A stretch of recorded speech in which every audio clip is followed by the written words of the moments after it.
Like a grand and miraculous spaceship, our planet has sailed through the universe of time. Like a grand and miraculous spaceship. Grand and miraculous. Grand and miraculous.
I think with the Muppets, there's sort of an innocence to them, you know? Mm-hmm. And I think that's something that appeals to the child in everybody. Because I think everybody is a child in everybody still.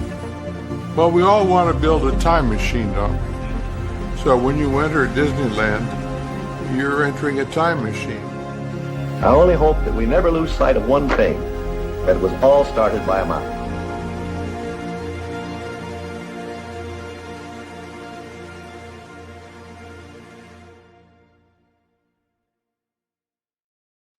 Well, hello everybody. Welcome back to Grand and Miraculous. We are at episode 16.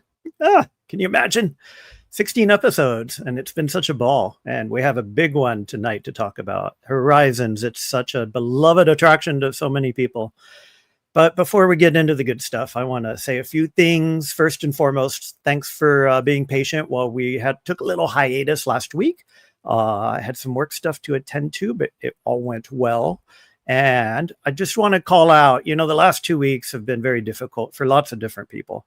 I hope that we can all come together for one night to talk about attractions that bond us all together in our shared love of the theme parks. We can always disagree. We can always get into arguments. We can always say bad things about other people. But at the end of the day, we're here to celebrate what unites us. And oh boy, we have a big one tonight that really unites us. So hopefully we can all engage in that, and we can all talk about this wonderful attraction that many people love to death. So I want to say hello to everybody in chat. There have been such a big group of folks to say hi to. Beaker and Honeydew is very frequently first in, if not second or third. Thank you, Beaker and Honeydew. I love you guys. I'm so happy you're great. You're so grateful that you're here. Debbie Bernfeld is here. Pirate Queen Trish is here. Miss K Bell, my stepmom. Hello, Kay. Hope you're doing great. Lamont's Gray. Hey, great to see you, and thank you for the birthday wishes. We'll get to that in a second. Miss Debbie Birdfeld, I said hello to. Fire Dragon 57 left a very wonderful note. This attraction means a whole lot to a lot of people, and he left a wonderful message too. Brittany W's in the house. Hello, Brittany. Sylvia L's here. Hello, Sylvia. Dad is here. Hey, Dad. Miss Karen Cook is here. Hey, Karen. And I saw, who else did I see in here? Kate is here. Udalali Lane. Hello, Miss Kate. Hope you're doing great. And I think Elisa Neal is here. Hey, Neil. Hope you're doing great. Thanks for coming along. I saw David T in here. I saw a big old crowd of folks. Monorail Molly. Hey, Jen. Hope you're doing great. Thanks for being here. And if I missed you, I apologize. I see David T. I see Mike Beachman. I see so many great people in chat. So many friends. Thank you for being here. It means the world to me that you're here. again, like I mentioned, after the last 2 weeks have been very stressful for a lot of people, it's great to just come together and celebrate what we all love. So for those of you who haven't been here before, let me tell you a little bit about this show.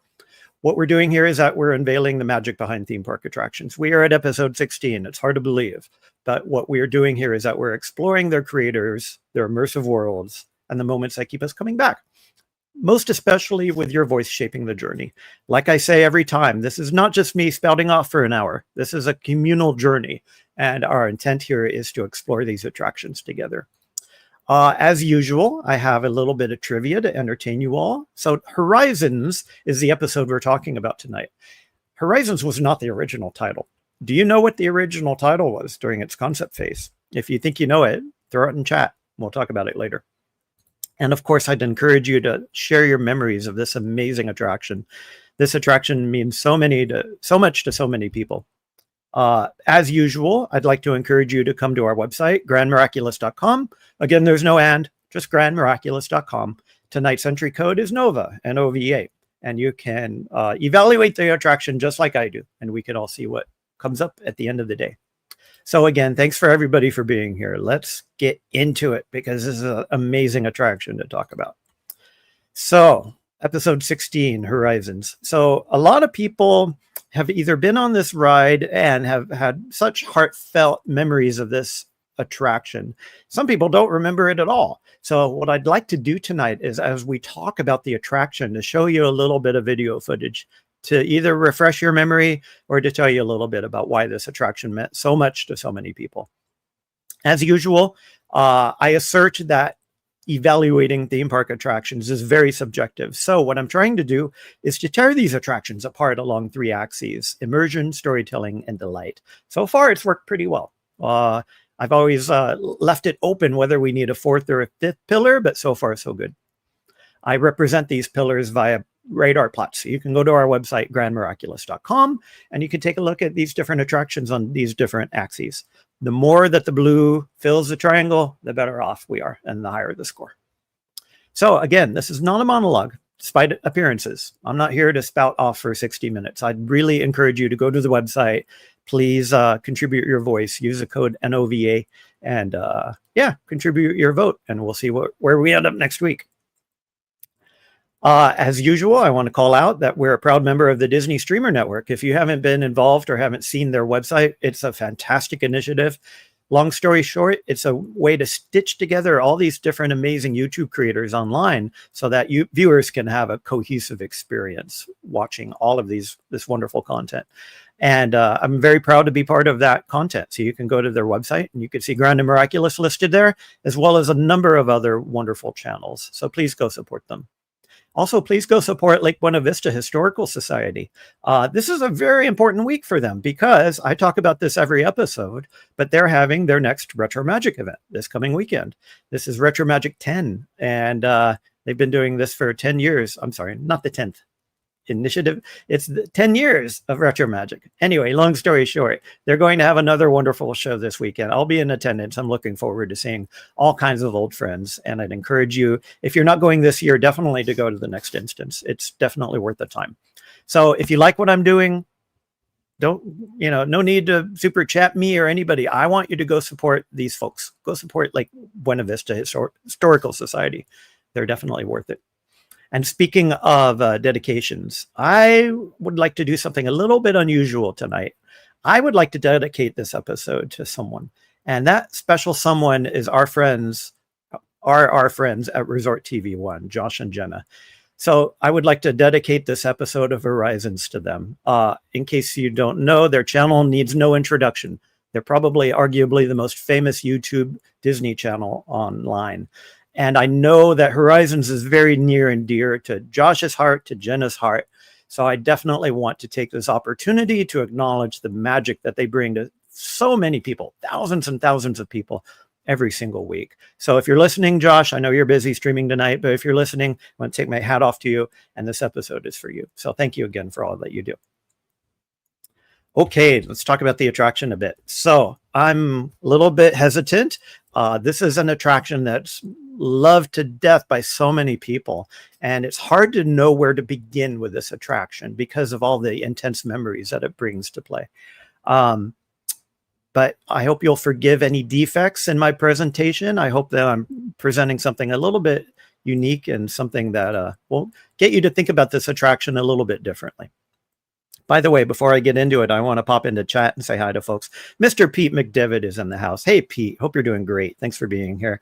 I see Mr. Theme Park Giant. Thad, great to see you here. Thank you for the birthday wishes, by the way. I appreciate it. Jason Thibodeau is in the house. Thank you so much for being here, Jason. And if I missed you again, I'll come back and get you. How about that? Again, personal note, it is my birthday today. Thank you so much for all the kind wishes. I appreciate all the loving messages I got today. And I really, foremost, I appreciate that you're here, right now with me. So let's go have some fun. As always, I like to talk about some key Imagineers involved in each attraction. Horizons is interesting because we'll start to see some new names that we haven't necessarily seen before. First and foremost, we have to talk about this gentleman, Mr. George McGinnis. George McGinnis was basically the key Imagineer behind this attraction. George was the last Imagineer personally hired by Walt, and he joined Wet Enterprises in the 1960s as an industrial designer. He led the design for Horizons, blending futurism, family life, and immersive storytelling together. He contributed to Space Mountain, Carousel of Progress, and other Tomorrowland icons. He also authored a book called From Horizons to Space Mountain, The Life of a Disney Imagineer, and he reflected on his career and design process in it. He's respected for his clean, optimistic design style and his ability to translate complex ideas into very resonant experiences. So we haven't talked about George yet, but we will tonight for sure. The next Imagineer I want to talk about is someone I met 2 years ago, Mr. Trevor Bryant. Trevor was actually on the panel along with my father on Retro Magic 2023 2 years ago. And if you haven't noticed already, I'm having Nightbot drop in a link to Trevor's talk at Retro Magic. If you're here, I'm guessing you probably like this attraction. So I would highly encourage you to go watch Trevor's talk. It's only 60 minutes, but it would be a great dessert after you watch this episode to go watch Trevor's talk. He did an amazing job talking about the history of Horizons, much better than I can ever do. So I hope that you go watch his talk and fill in the gaps after I'm done tonight. So a little bit about Trevor. He started at Imagineering in '79. He helped lead Epcot, Pleasure Island, MGM, and Euro Disney. He co-founded Disney's R&D division, and he oversaw projects like Indiana Jones, Alien Encounter, and Tower of Terror. He also moved to Sony. I actually spent a few years at Sony, and he served as a senior VP. I didn't work with him at the time, but he served as a senior VP at Sony, and he designed the Metreon in San Francisco and managed global partnerships with Microsoft and the Discovery Channel. He ran a company called BB Productions, producing attractions for museums and supporting MGM branding efforts in China. He's an amazing guy. Please go watch his talk. Mr. George Wilkins. We not often acknowledge the impact that music has on attractions, but we should. Music is arguably one of the three core legs of every attraction. And in this case, George Wilkins delivered. Many people remember Horizons, if nothing else, for the music involved. While George has a long and industrious career, he started as a vocalist and arranger in the 50s, and he composed for Rankin Bass films, you know, those famous films involving Santa Claus and the others. He joined Disney in '79, and he quickly rose to music director for Epcot. He worked for Listen to the Land, Kitchen Cabaret, and other ones. Of course, he led music for Horizons, which is why we're talking about him tonight, creating its full score and audio landscape. He served as composer in residence for other kinds of attractions like Space Mountain, The Living Seas, Food Rocks, and Test Track. He retired after arranging music for It's a Small World for Hong Kong Disneyland, and he passed away last year at age 90. We will miss him a lot. Finally, Mr. Tom Fitzgerald. Tom is actually an interesting character because he actually plays a part in the attraction. A little bit about Tom. He was inspired by Lincoln as a child in the 1964 World's Fair. He saw Disney's Great Moments with Mr. Lincoln, and he vowed to himself to join Imagineering at that point. Well, after graduating from Northwestern, he joined Wet Enterprises, and he transitioned from communications to show design. He scripted Horizons, and in 1981, he helped craft the story. He definitely engaged in Disney's plussing philosophy, if you have heard that term before. He embraced Walt's belief in going above and beyond what could potentially be done. And he explored vintage futurism, for example, spaceships with velvet cushions, Art Deco flair, and so forth. Finally, in 2001, he was promoted to executive vice president and senior creative executive for WDI. So definitely a larger-than-life individual who had a part in the actual attraction we're talking about tonight. Okay, let's talk about it a bit. Facts and figures. Obviously, there's only one instance, and it happened to be in Epcot. It actually opened 1 year to the day after Epcot opened. So it didn't open in 82 with the rest of the park. It opened 1 year later. Of course, we all know that it closed. It closed January 9th, 1999. So even though it was only around for about 15 years plus change, it had a remarkable impact. And to this day, people love this attraction deeply to their heart. Horizons wasn't just a ride. You can think of it as a promise. It invited guests to imagine life in the future, not as cold or a distant future, but as a warm future, as a joyful future, and as a shared future. In many ways, it was Epcot's thesis statement. Obviously, I consider Spaceship Earth to be the main thesis statement, but when it came time to bringing those heady ideas and bringing them down to us and having them hit the rubber at the road, Horizons really delivered. Other pavilions, of course, explored energy, motions, communication, and so forth. But Horizons asks us a very specific question. It asks us, what kind of world do we want to live in? And it carried Walt's dream forward. In many ways, Horizons was the sequel of Carousel of Progress. In fact, you could probably imagine the characters in Horizon as being the characters in Carousel of Progress. Well, the message remained, progress is personal, and the future is ours to shape. Of course, it blended spectacle with soul. The Omnimax screens wowed us, but it was really the family scenes, the Orange Grove scents, the laughter that really stayed with the people who love this attraction. And although it closed, it never really truly disappeared. Horizons to this day lives on in fan tributes, Imagineering lore, and the hearts of those who still believe in tomorrow. Horizons just didn't imagine the future, it inherited it. It picked up where Carousel of Progress left off, and it showed not just how we lived, but how we might live. And in many ways, it accrued with the vision that Walt was trying to bring to the table. His vision of progress was never cold, it was never corporate, it was warm, familial, and it was filled with joy. And that's exactly what Horizons was. Horizons made that vision tangible. From Sea Castle to Brava Centauri, the ride showed futures where people and their families lived and they thrived. They didn't just survive out there in the cold of space. They actually thrived. And in many ways, it was Epcot's soul. While other pavilions explored other types of topics, Horizons explored humanity itself. It asked, what kind of world do we all want to get together and try to build together? And it whispered Walt's dream. Of course, the famous quote, if you can dream it, you can build it. The quote may not be his, but the spirit was. And Horizons dreamed beautifully. No question about that. It opened in October 1st, 1983. There were no fireworks. It was just a big promise, a future worth dreaming about. It was Epcot's emotional anchor.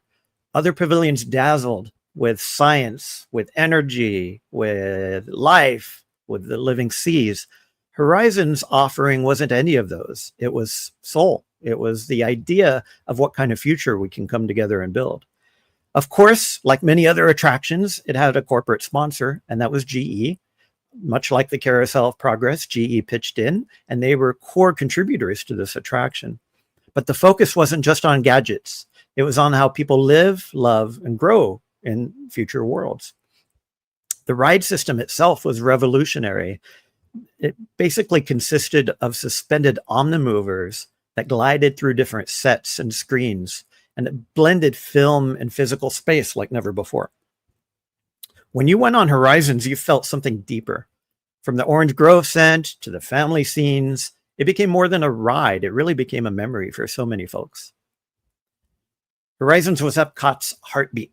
It was tucked between motion on one side and energy on the other, but it was bustling with humanity. Its placement was very symbolic. The future wasn't just about how we move or power things. It was about how we live. And the building itself was very gentle.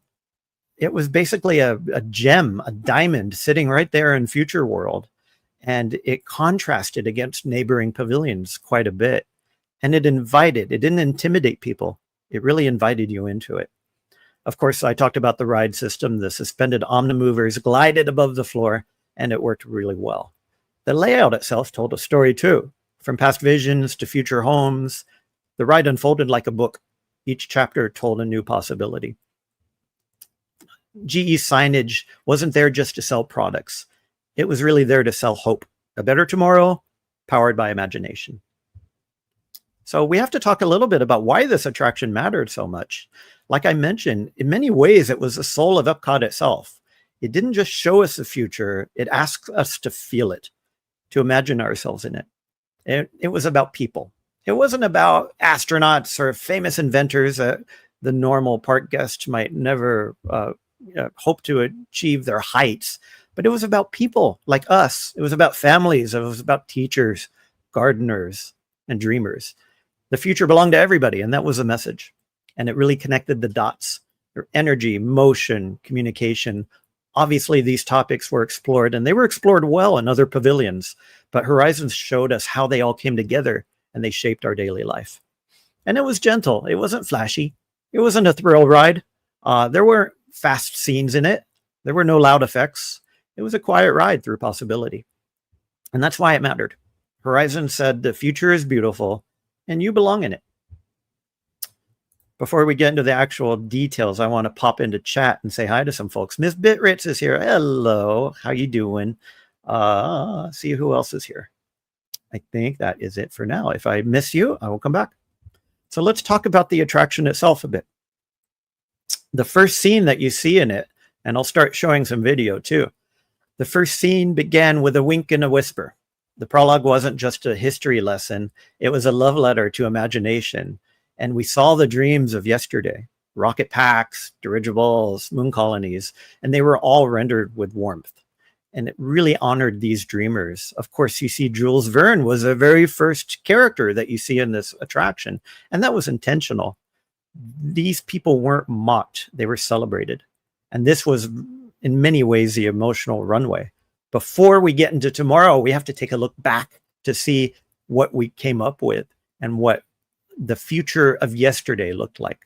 So if you don't mind, I'd like to play the beginning of Horizons. Horizons 1 is now departing. Our final destination today, the 21st century. Hey, that's some destination. My wife's right. Wait till you see the new towns of tomorrow. Desert farms and floating cities, even colonies in space. But you know, this isn't exactly the first time anyone's tried to make this trip. People have been dreaming about the future for centuries. Well, here's the stuff dreams were made of several hundred years ago. Yeah, it's always fun looking back at tomorrow. Come on, I'll show you what I mean.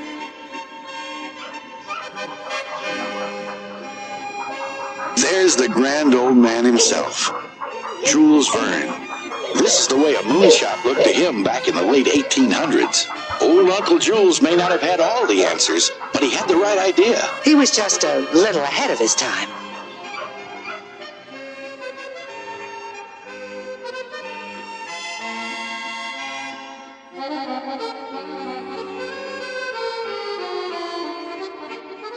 You know, people... Can I just point out, by the way, that moon is far less freaky than the moon that's currently in imagination. I'm just calling that out. have painted some pretty fantastic views of the future. And some pretty mixed up ones, too.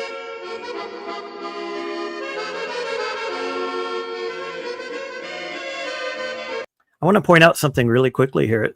This particular scene is great because obviously we're looking back at the past, but it really brings out these wonderful drawings in 3D, yet it's still 2D. So I just want to call that out.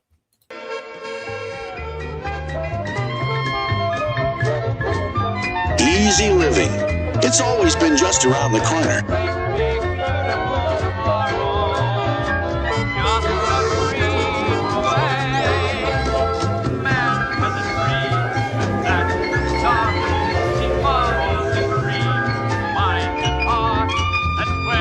Of course, you hear the famous song from Carousel of Progress here. So it's a nice little segue.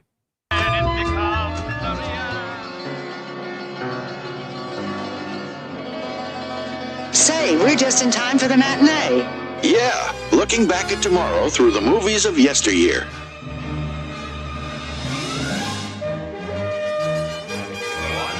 Ride and refuel.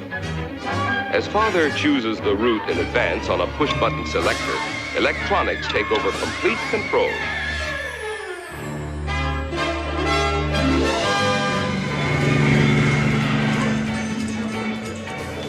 Look, the future from the 50s. A bit far out, don't you think? I guess so, but we always thought the future would be kind of fun.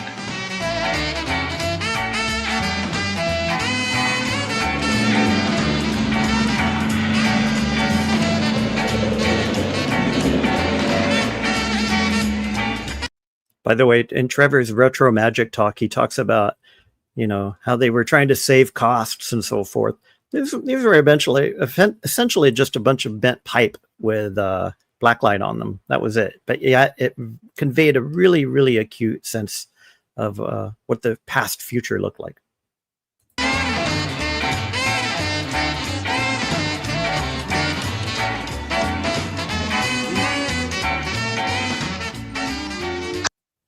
Okay, we'll take a little break. We'll come back to our deck.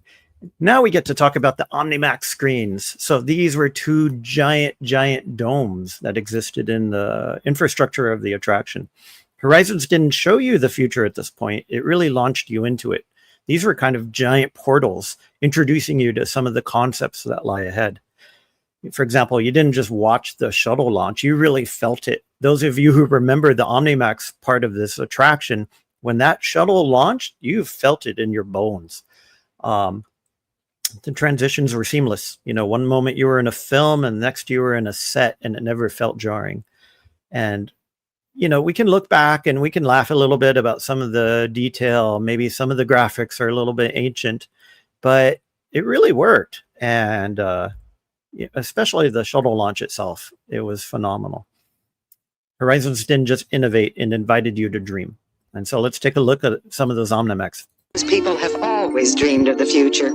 We sure do. The only difference is that today, with what we know and what we're learning to do, we really can bring our dreams to life. It takes a lot of work, but the truth is, if we can dream it, we can do it. Tomorrow's horizons are here, today.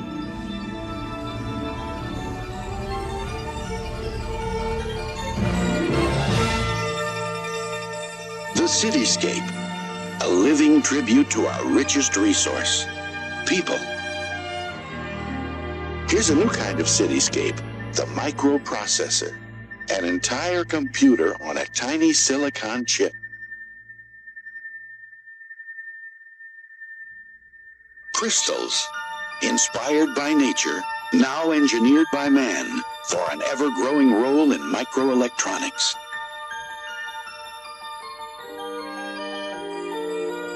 The world of liquid space, oceans of minerals and food ready to fuel tomorrow's needs.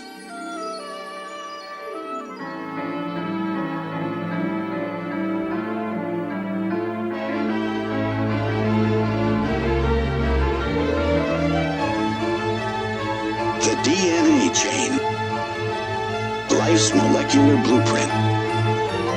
Decoding its secrets is leading us to dramatically improved health.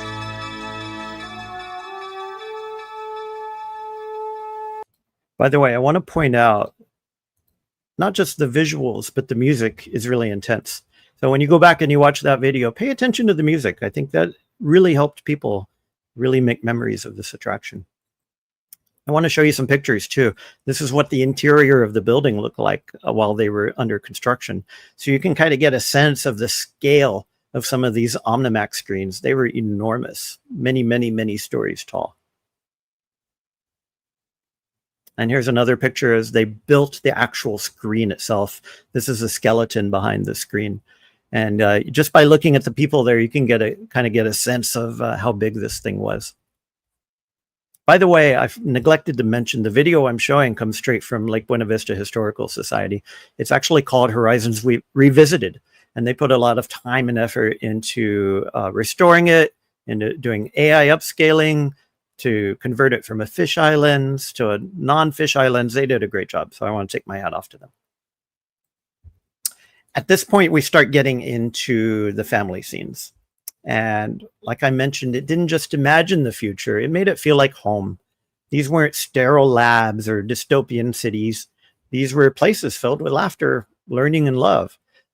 This particular city had all kinds of potential technologies in it, whether it's hover cars, vertical gardens. It was filled with modern innovations. So, for example, later on, we visit an area called Sea Castle Resort, and it shimmered with possibility. Underwater classrooms, coral farms, and marine habitats.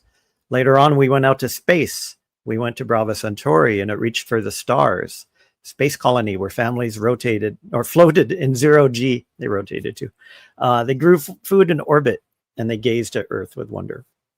What's cool about each of these scenes is that each scene was a promise that the future could be beautiful, not necessarily some sterile lab environment, but progress could be personal, and that tomorrow could feel like home. So the first scene we see is Nova City, and this was kind of the first city of tomorrow that our narrators live in. It wasn't just futuristic, it was hopeful. It imagined a city where technology served people, not just the other way around. Solar panels weren't just functional, they were beautiful. The skyline shimmered. There were hover pods that glided silently, freeing the streets for walking. You saw families cooking, kids learning, neighbors connecting. It wasn't sterile, it was soulful. And Nova City showed us that the future of cities could be clean, connected, and kind. Let's take a quick look at it. Let's skip forward a bit. Oh, too far. Talking to our daughter, the desert dweller.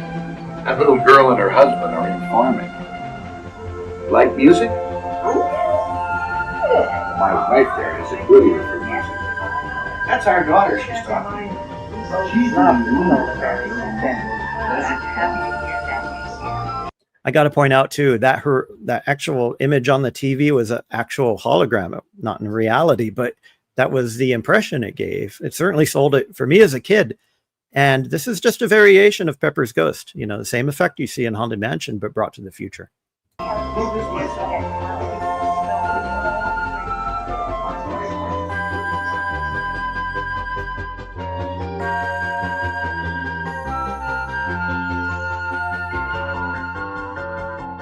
Isn't it something? Send a city kid to college for 7 years, and what happens? She becomes a farmer. Oh, I think agricultural engineer is a little more like it. Okay, but me, I'll take the city. Yes, it's always exciting. But hey, with today's transportation, we're just minutes away from our kids. Okay, and next we get into the next scene, which is Mesa Verde. Desert orange groves. So at this point, we start to explore the desert, which has been terraformed. Many, many, many, many people remember this scene for one thing, and that was the orange scent. At this point, there was orange scent being sprayed at you through WED's famous what is it called? Smellizers, I think. Basically, they were trying to convey the notion of being amongst all of these orange trees in the desert, and it worked really well. Of course, he saw the daughter in command, saw all kinds of technologies out there in the desert, and her husband and son prep for a storm next door in the desert house. What's cool is that the granddaughter is chatting with her boyfriend, and that boyfriend, like I mentioned, is Tom Fitzgerald. He was the one being modeled, and you'll get to see that shortly. Look at that, will you? A few years ago, this was all barren desert. No crops, no irrigation. Quite a transformation. Stand by. I need real showers. I believe it. Thanks for the warning. All harvesters, suspend irrigation programs. Harvester 6, continue transport functions, then hold for further instructions. You know, this really makes me proud. And you wanted her to go to law school. But do you suppose they ever miss the fun of the city? Oh, I think they get their share right here. Just came. Birthday dinner. And I balcony-like arrangement. Are you in love? Well, if you are, what is very funny. So I got to point this out for a second. What was really neat about this scene was you saw an audio animatronic character talking to someone on a screen. The person on the screen, of course, was real video of a real person, in this case, Tom. But then you saw the flip version a few seconds later, where you saw the person on screen is now an animatronic, and they're talking to someone on screen who is represented by the animatronic here. It's a beautiful effect. We saw it also in Spaceship Earth and some of the later iterations. I miss this a lot, and I think it really brings home this notion of communication. Why would I be late?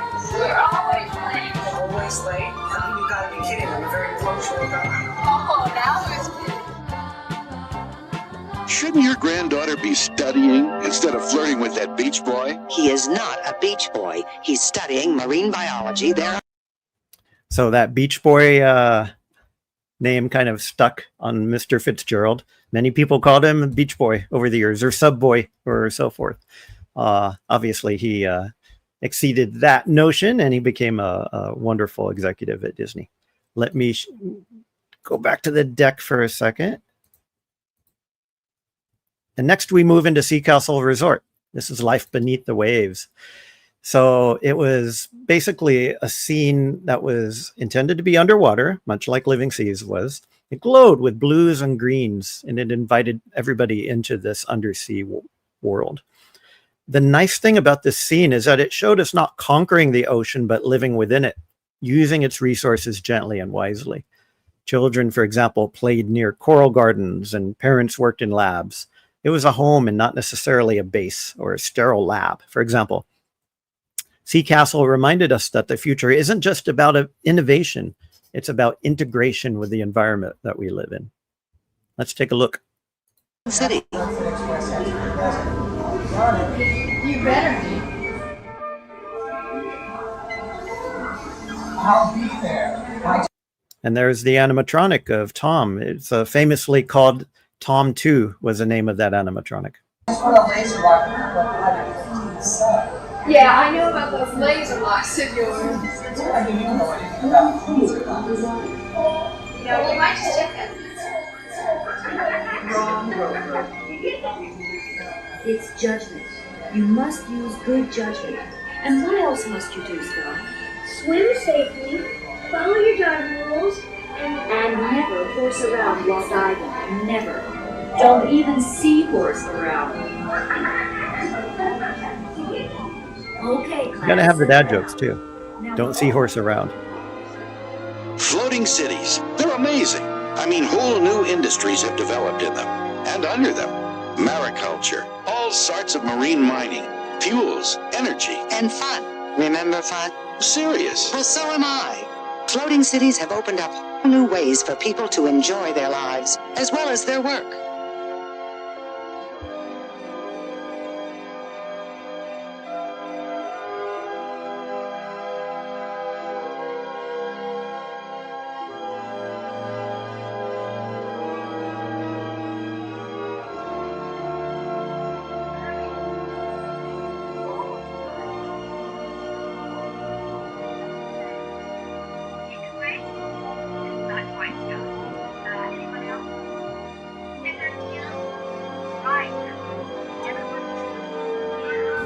There's always been something sort of mysterious about our oceans. We knew they were filled with valuable gifts for us. Yeah, water and seaweed. Very funny. But seawater has become an excellent source of energy, as well as being valuable for desert irrigation. And kelp. Seaweed. Kelp is a tremendous source of low-cost fuel. Oh, we found lots of good things under our oceans. And don't. Okay. On to the final scene, the one many people love. Brava Centauri, life in space. So it's very easy to think of this scene as science fiction. However, it was crafted very intentionally to be not science fiction, but emotional fiction. It imagined space not as a cold, alien place where you might find Sigourney Weaver and a bunch of aliens. This was a place where families lived and thrived together. You saw joy in zero gravity. Children played, parents floated around, and laughter echoed through the stars. Crops grew in orbit. Sustainability wasn't a challenge, it was a celebration. And Brava Centauri essentially said, even among the stars, we're still human and we're still connected. Let's take a look. We found lots of good things out there, too. Pay attention to the music, too.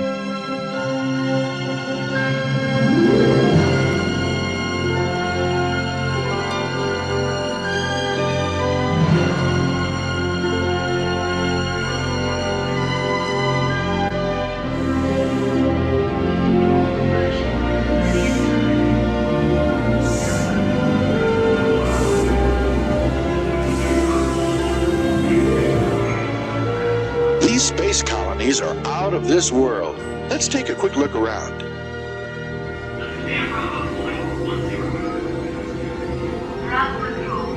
I just want to call out two things. I saw two awesome comments in the chat. First and foremost, yes, if you're going to compliment Spaceship Earth, you'll probably end up on my screen. But yes, it's definitely very Spaceship Earth-esque. And the second part is from Kate. Take a peek at this transition. You know, you started off in the sea and you transitioned off into space with the space station far away. And now you're transitioning directly into the loading dock. It was beautiful transition. I can't think of a better transition from that sense of scale, from one biome, for lack of a better phrase, to another. So good call outs from chat.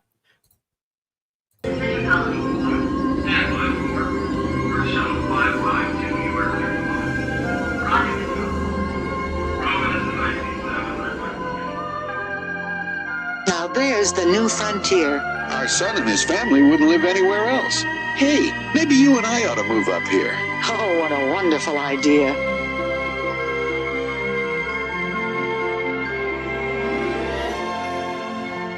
Now there's my speed. Sports and exercise in zero gravity. It looks like fun. It is once you get the hang of it. As soon as you manage to get your shoe. What about the pony?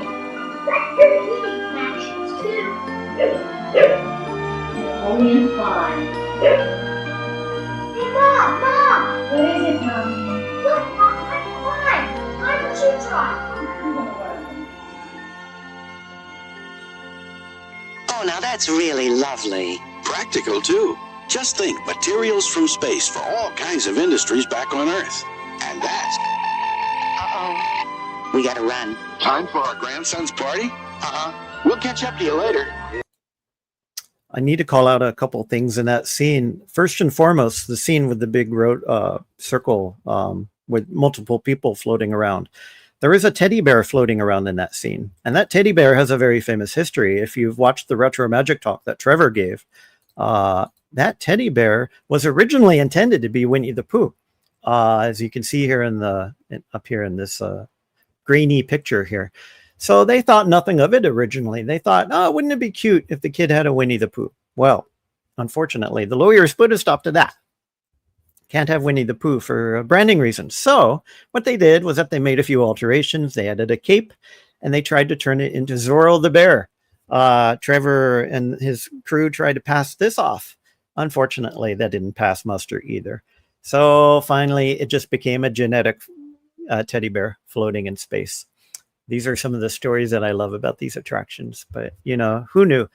We could have had Zorro the Bear floating around there in space. I want to call out a few things before we get to the end of the attraction. What was great about Horizons is that it made the future feel very familiar. Of course, it showed robots and technology and things like that. But it also showed us breakfast, homework, phone calls, ordinary stuff The kitchen, of course, was a marvel. Meals prepared by voice command, fridges that suggested recipes, things like that. Of course, you had the chef that was messing things up, but it still felt like home at the end of the day. Children learned from holographic teachers, surrounded by animated lessons. A mother chatted with her daughter across space. This was really the heart of Horizons. It didn't say, it basically said the future isn't just about what we build. It's about how we live and how we love. And I have to call out, I would be remiss if I didn't call out the ways in which it taught us how to live. It asked us how we're going to power that life that we all dream about. And the answer was gentle, renewable, and wise. Solar panels, for example, they just weren't there for glitzy stuff. It was texture. Sea Castle danced with nature. It talked about how we could potentially use the resources in the ocean. And fusion was a dream beyond. You know, Brava Centauri hinted at limitless power. Horizon said the future wasn't just possible, it's responsible, and it's ours to protect. Then we come to the scene with the family all together. This was kind of the emotional climax of the familial scenes. And what was cool about it was, much like Haunted Mansion, it used the same type of Pepper's Ghost to make you think that these were holograms looking at the family from afar. I'll show you a brief look at it.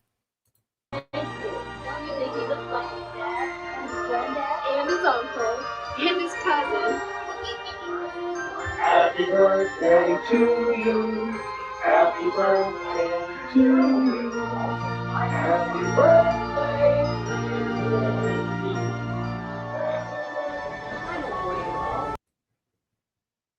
So it was a nice little coda to all the family scenes that we've seen. So again, families weren't fragmented. They were together.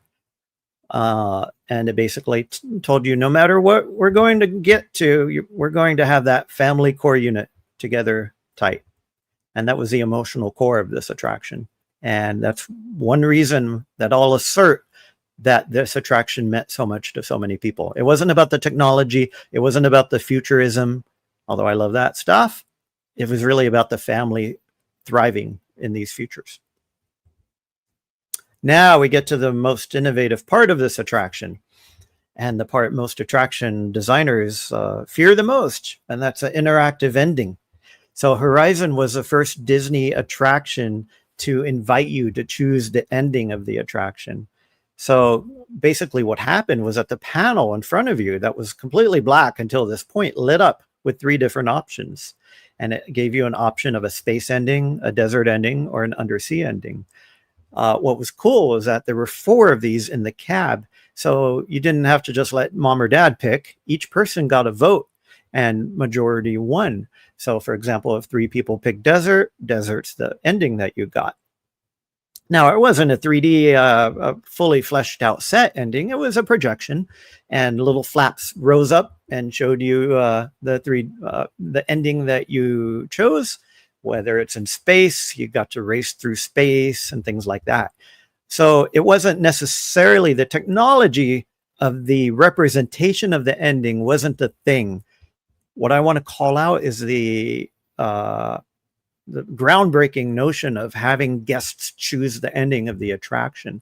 And that's very dangerous from an attraction design point of view, because you have to insist that no matter what they choose, each ending will provide value and it will resonate just as much as any other ending. So each path that you present to a guest opens up the tree a certain path. And you have to make sure that each of those paths are just as good as any others. And that's why most attractions are linear. They're just, basically a one way through the whole attraction. Attractions that add too much choice, they flirt with peril, because a lot of these attractions can offer too much choice. And the choice that you take through the attraction may not resonate as well as another path through the attraction. So anyway, this was very brave of Disney. Granted, the ending was relatively short. I'll show you one of them. Let's watch Space together. Horizons 1.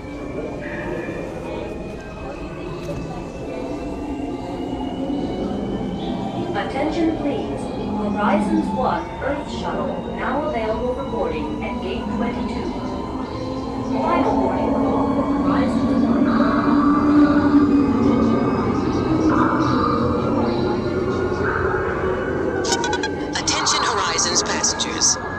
invited to choose your own flight path back to the future port.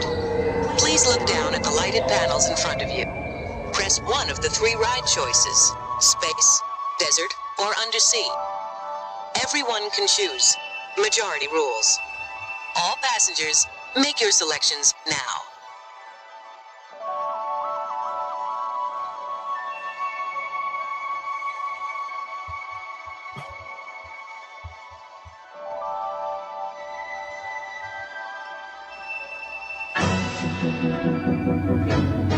Horizon Center Colony, you are clear for departure.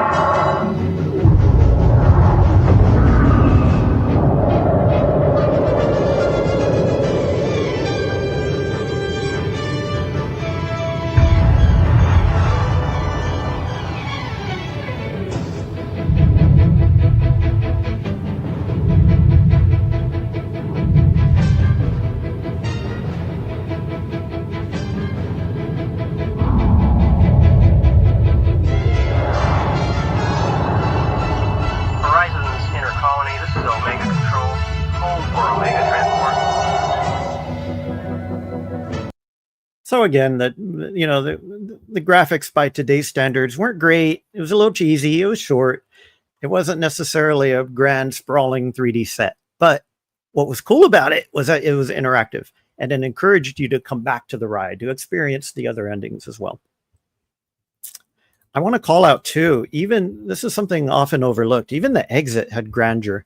After you rode through space or the desert or whatever, you got off the attraction and you saw this amazing mural as you exited. This was painted by Robert McCall, and I wanted to highlight it for a bit. It's called the Prologue and the Promise. It's a 19 by 60 foot piece, huge, symbolizing humanity's journey from past to future.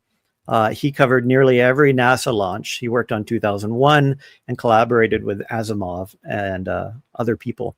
The mural took nearly 10 months to paint. It was conceptualized in Arizona and it was painted in Burbank with help with his wife. And he added some personal touches too. For example, his own family and even the dog in it. And the painter, Robert McCall, believed man's destiny truly lies in the stars. I just wanted to show this is just one part of it. This is not the whole thing, but this is him in front of it. And it's just a beautiful, beautiful mural. Credit to Progress City for preserving this. And here's the whole thing. Again, it's impossible for me to show it in detail, but I'd encourage you to go hunt it out and look at it, because it starts with the pyramids over on the left side. It transitions in the Eiffel Tower, and then it moves into the future and even the far future. It's a beautiful piece, and it makes me sad that it's no longer there. I got to talk about the technology a little bit of the attraction. As I mentioned, it was a suspended Omnimover system. It was an overhead track design. So it didn't move fast. It moved very systemically. The suspended Omnimover let guests glide gently through time and space. And it was a nice system because, much like the Haunted Mansion, it pointed you at what it needed you to see, but it did it in a different way. It wasn't quite so herky-jerky as the Omnimovers that we know and love. So it was engineering in service of storytelling. Oh, here's a great picture. This is Ned Landon of GE. This was shown at Retro Magic also. So this was the executive who basically helped create this attraction and helped spearhead it from the corporate side. And here's a picture of him test driving one of the early cars. It's a great picture. The sets were wonderful. The sets, Horizons didn't just build sets. We all know the feelings that we came off of this ride from. Every room, corridor, and colony was crafted to evoke warmth. There you see Trevor very meticulously working on all these sets. Details mattered. And I'll encourage you to go watch his talk for some of the things that they went through. The music. I called out the music several times tonight. It didn't just show us a future, it really connected to us. It was never overpowering music. It was atmospheric and emotional. And they had different themes for different parts. For example, they had one theme for Brava Centauri. They had another theme for Sea Castle. And the transitions were immaculate. The music bridges between the different scenes really sold it. Here's a picture of the famous Senta canon. As you can see here, it's Citrus Blossom, of course. And many people remember the orange grove scene very, very acutely because of that scene. You know, we should really talk about how the different senses come together.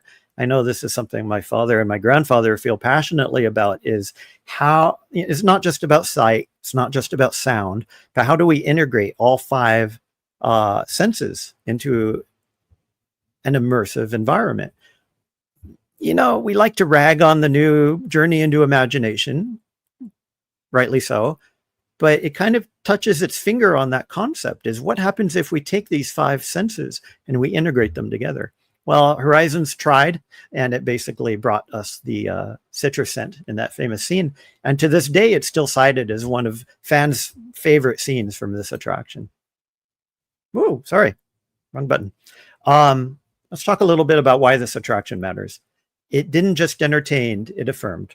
It told guests, you matter. You don't have to be someone famous to enjoy the future, to thrive in the future. Your dreams matter.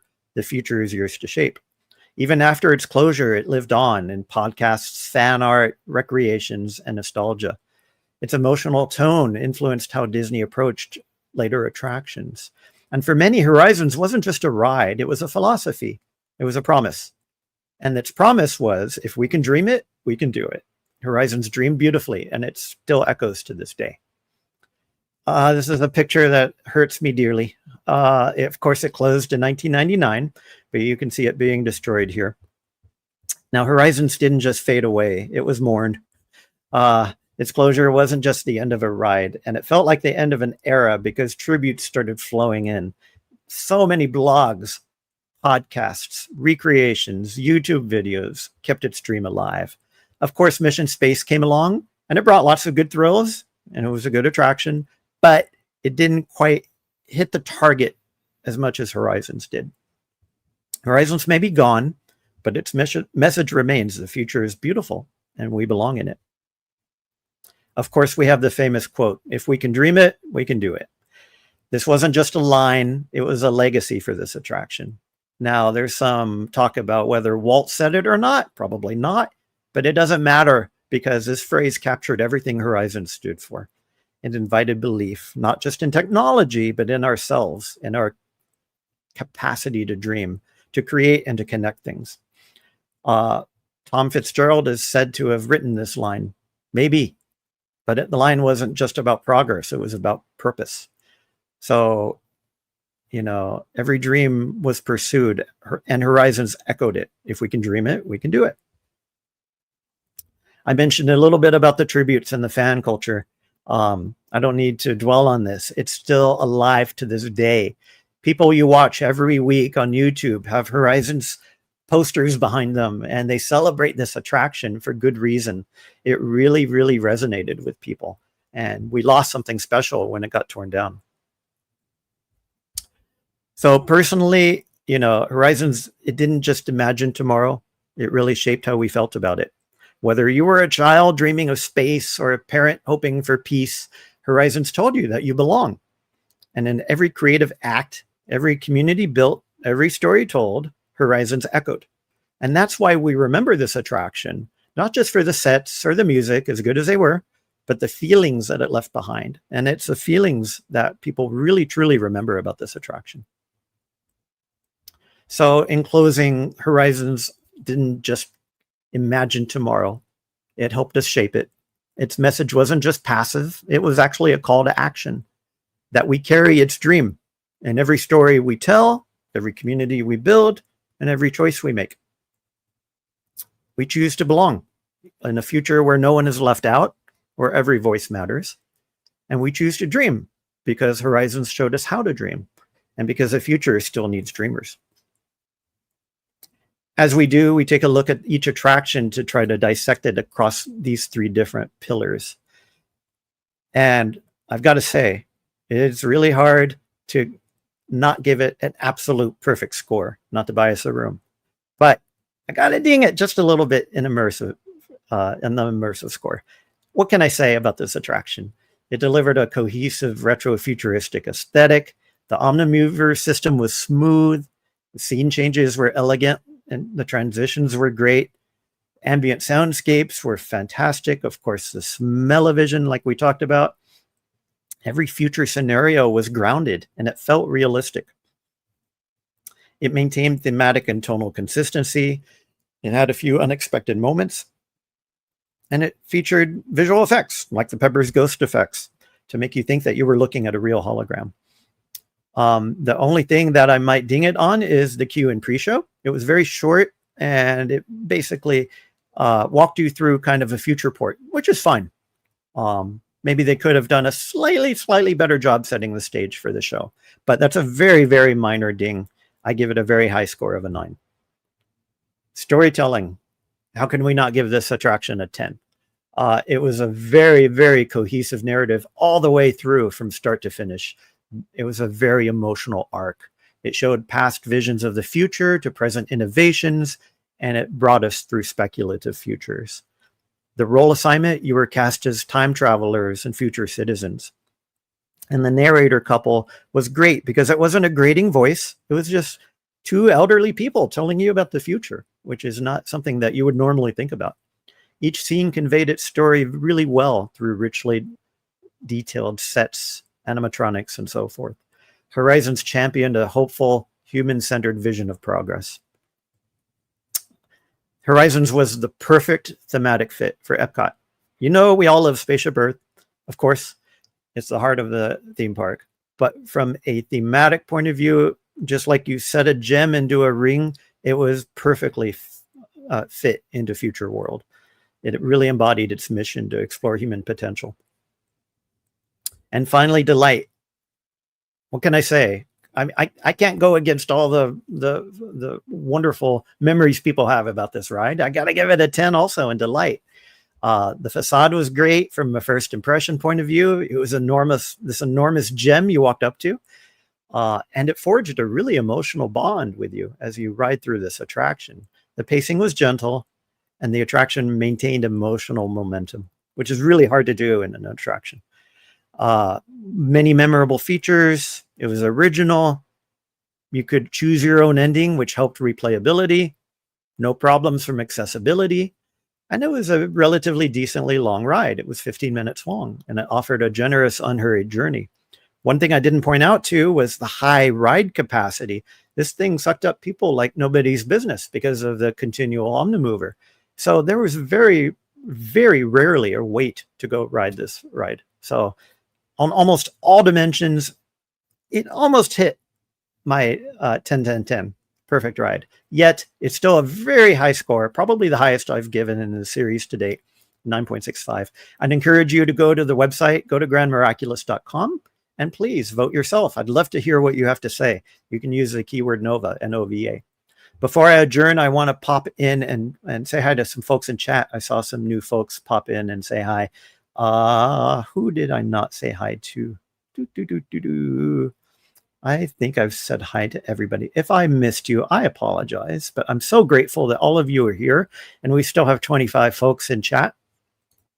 The trivia answer, can't forget that. So at the beginning of the show, I said, what was the original name for Horizons? And the original concept idea was Century 3, because we were entering the 3rd century of the country anyway. Well, they decided that was a little bit too US-centric, so they came up with the idea of Future Probe, but Future Probe was a little bit too medical. Maybe it would have been better for Wonders of Life, which we'll talk about some other day. But eventually the name Horizons stuck, and it was a great name. So what are we going to do next week? I have a little problem because I'm going to be out of town this weekend in Retro Magic. So I won't have the time to actually compose a new show. However, what I'd like to do is something a little different. I'd like to actually have a retrospective on what we encountered this coming weekend. So next Tuesday, for those of you who can't make it, I'll try and come back with lots of pictures, some video if they'll let me, and lots of memories of what we encountered at Retro Magic. Like I mentioned, Retro Magic is kind of catnip for those of us who love these old attractions and these extinct rides. So I hope to come back with lots of great stories and lots of great pictures that we can go through, and then we'll resume our usual attraction lore the week after. So with that, I'd like to leave you with our usual coda from Mr. Ray Bradbury. Gather round the next great campfire. Let us seek and know and understand, and dream a new book, a new instruction book to fly great spaceship Earth through the uncharted seas of the future world. Lock in a dream that is your own. Find what truth is in your blood and beat a path from here to there. Your life is yours to own and be. The world is yours to shape and change, and the stars are yours as just reward. Hope you all have a great weekend, and we'll see you in a week. Thanks, everybody.